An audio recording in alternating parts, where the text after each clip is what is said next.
نے کہا کہ مورث جو ہے حرام قطعی مال چھوڑ کے مرا، مثال کے طور پہ سود لیا ہوا ہے، پتہ ہے کہ والد صاحب نے سود لیا تھا، یہ چوری کی تھی، رشوت لی تھی گھر میں، وہ چھوڑ کے چلے گئے، ہمیں پتہ ہے، تو وارث کیا کرے؟ کیا اس کو صدقہ کرے یا پھر اس کو اپنے پاس رکھ سکتا ہے؟ دیکھیں دو صورتیں ہوتی ہیں، ایک تو یہ کہ وہ مال الگ الگ ہو، جیسے والد صاحب نے بتا دیا کہ اس اکاؤنٹ کے اندر جو ہے حرام رکھتا ہوں، اس میں حلال،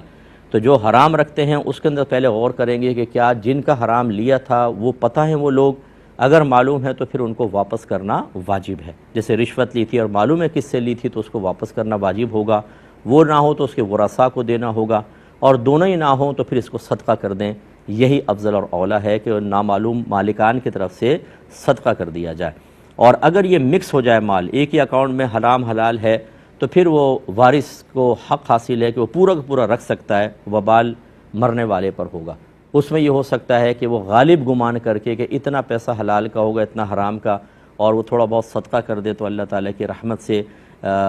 نزول رحمت کی امید ہے، کر لے بہت اچھی بات ہے، لیکن اگر وارث رکھ لے گا سارا کا سارا، وارث گناہگار نہیں ہے، گناہگار وہی شخص ہوگا جو چھوڑ کر فوت ہوا ہے۔